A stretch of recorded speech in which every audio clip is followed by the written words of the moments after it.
नमस्ते बच्चों, आज हम लोग इस वीडियो में कक्षा 8 की इकाई 15 सांख्यिकी को पढ़ेंगे। वीडियो शुरू करने से पहले आपको बता दें कि कक्षा 7 में हम लोगों ने सांख्यिकी के बारे में क्या क्या पढ़ रखा है। तो सांख्यिकी जैसा कि आपको पता है गणनाओं का अध्ययन है। कोई डाटा मेरे पास होता है तो उसको हम लोग किस तरीके से सामान्य भाषा में लिख सकते हैं, उसी की गणना करना, उसका चित्रण करना, यही सांख्यिकी के अंतर्गत आता है। तो सबसे पहला काम हम उसमें करते हैं कि जो भी डाटा दिया जाता है उसको हम लोग एक मध्य निकालते हैं उसका, है ना, जिसको हम लोग गणित की या सांख्यिकी की भाषा में बोलते हैं केंद्रीय प्रवृत्ति की माप। तो सबसे पहले हम लोग करते हैं किसी भी डाटा की केंद्रीय प्रवृत्ति की माप की गणना। तो इसके जो है 3 तरीके होते थे। पहला है समांतर माध्य, दूसरा है माध्यिका और तीसरा है बहुलक। तो यहाँ पर इसको ऐसे समझो कि जैसे हमें कोई नापनी हो तो उसके कई तरीके होते हैं, जैसे सेंटीमीटर, मीटर, फुट, गज, है ना। तो इसी तरीके से किसी भी डाटा के उसको हम लोग उसके केंद्रीय प्रवृत्ति की माप यानी उसके बीच का पद निकालने के 3 तरीके होते हैं। पहला समांतर माध्य, दूसरा माध्यिका और तीसरा बहुलक। इसमें समांतर माध्य को हम लोग कक्षा 7 में पढ़ चुके हैं। जैसे अगर हम किसी भी कक्षा में एग्ज़ाम देते हैं, मान लीजिए कक्षा 7 का आपने एग्ज़ाम दिया है, तो उसमें अलग अलग विषयों में आपके अलग अलग नंबर आए हैं।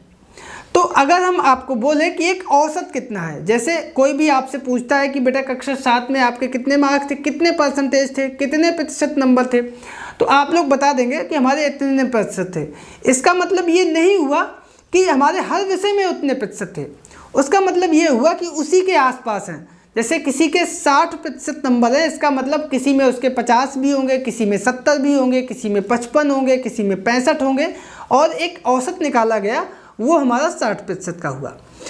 इसी तरीके से जैसे एक और उदाहरण लें कि जैसे हमें कानपुर से लखनऊ जाना है, तो उसमें अगर आपसे पूछा जाए कि किस स्पीड से गए, तो कोई बोलेगा कि हम 50 की स्पीड से गए, 50 किलोमीटर प्रति घंटा। इसका मतलब ये हुआ कि कंटिन्यू 50 की स्पीड आपने नहीं चली है, कहीं पे ट्रैफिक ज़्यादा था, जाम था, तो वहाँ पे हमारी स्पीड स्लो हो गई, 10 किलोमीटर 20 किलोमीटर प्रति घंटे हो गई।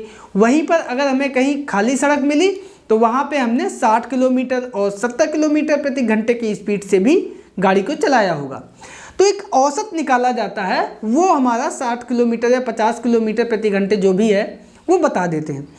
तो यही हमारा समांतर माध्य आता है। और इसकी गणना कैसे करते हैं ये भी आपको पता होगा कि जैसे पहले उदाहरण में अगर आपने लिया था कि मान लीजिए 5 विषय हैं आपके और हर विषय में अलग अलग नंबर हैं, एक में 50 हैं, एक में 70 हैं, एक में 55 है, एक में 65 है और एक में 60 हैं। तो हम उन सबको जोड़ देंगे और बटे में कुल विषय जितने थे, यानी 5 विषय थे तो 5 का हम भाग दे देते।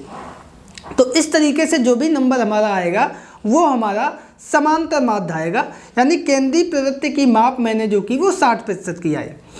अब इसी में ये कक्षा 7 में हम लोगों ने पढ़ा है। अब कक्षा 8 में जो है वो है माध्यिका और बहुलक को कैसे निकालते हैं। तो इसकी गणना हम लोग करना इस वीडियो में सीखेंगे। तो सबसे पहले हम लोग सीखेंगे माध्यिका को निकालना। तो बच्चों माध्यिका जो है ये बहुत ही आसान तरीका है माध्यिका केंद्रीय प्रवृत्ति की माप करने का।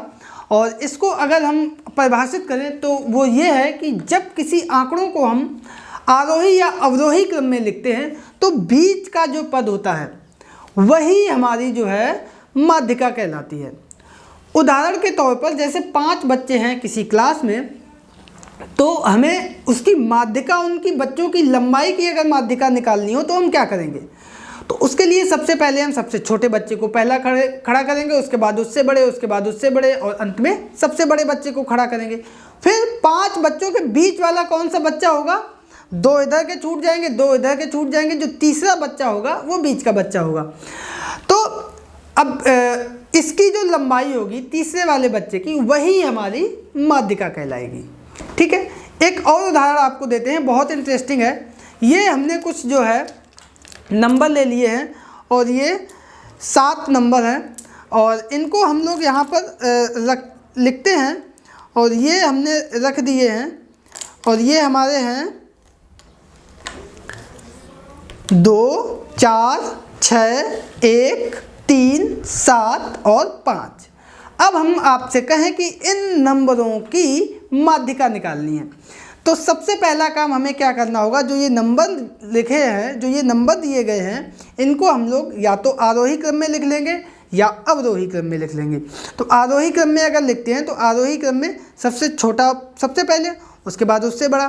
तो 1 हमारा हो गया, 1 के बाद इसमें कौन आएगा, 2 आएगा, 2 के बाद कौन आएगा, 3 आएगा, 3 के बाद क्या आएगा, 4 आएगा, 4 के बाद क्या आएगा, 5 आएगा, 5 के बाद क्या आएगा, 6, और 6 के बाद क्या आएगा, 7 आएगा। तो इसको हम लोगों ने आरोही क्रम में लिख लिया है। अब देखो 7 नंबर है, बीच का नंबर कौन हुआ, 3 इधर के छूट गए, 3 इधर के छूट गए, बीच का नंबर हुआ 4, और यही 4 हमारी जो है माध्यिका निकल के आ गई। उम्मीद करते हैं आप लोग समझ गए होंगे। अगर इसी को कोई बच्चा अवरोही क्रम में लिखना चाहे तो भी कोई दिक्कत नहीं, बहुत सिंपल। अवरोही क्रम में सबसे बड़ा अक्षर सबसे पहले 7, उसके बाद 6, उसके बाद 5, उसके बाद 4, उसके बाद 3, उसके बाद 2, और अंत में आता है हमारा 1। यहाँ पे भी वही काम, बीच का जो पद है वो बीच की संख्या कौन है, 3 पहले 3 बाद में, यानी बीच में आ गई 4, और यही 4 हमारी जो है वो माध्यिका आ जाएगी। बीच का पद निकालने का भी एक हम लोग एक सिस्टम बना लिया है, तो वो ये है कि जितने भी पद हैं उनमें एक जोड़ देंगे, बटे 2 कर देंगे। जैसे यहाँ पे 7 थे तो 7 में एक जोड़ दिया 8, 8 में बटे 2 कर दिया, यानी 2 का भाग दे दिया, तो 2 चौको 8, 4, यानी चौथा पद जो है वो हमारा माध्यिका होगा। तो 1, 2, 3, 4 चौथा पद ही हमारा माध्यिका था। ठीक है, एक बात और आपको बता दें, जैसे मान लीजिए यहाँ पर जो है हमारा 6 ही संख्याएं थी। अब आप कहेंगे कि सर अब माध्यिका कैसे होगी, तो इसमें अगर हम बीच का पद निकालेंगे तो 2 ये छोड़ देंगे, 2 ये छोड़ देंगे, बचे कितने, 2 पद। अब इसमें माध्यिका कौन होगा, तो इसमें माध्यिका निकालने के लिए दोनों को जोड़ देंगे, बटे 2 कर देंगे। 5 और 4 9, 9 में बटे 2 यानी 4.5, वो हमारा आ जाएगा माध्यिका। तो उम्मीद करते हैं माध्यिका आप लोग सीख गए होंगे, और इसकी जो एक्सरसाइज है 15A उसको हम लोग अगले वीडियो में डिस्कस करेंगे। बहुत बहुत धन्यवाद।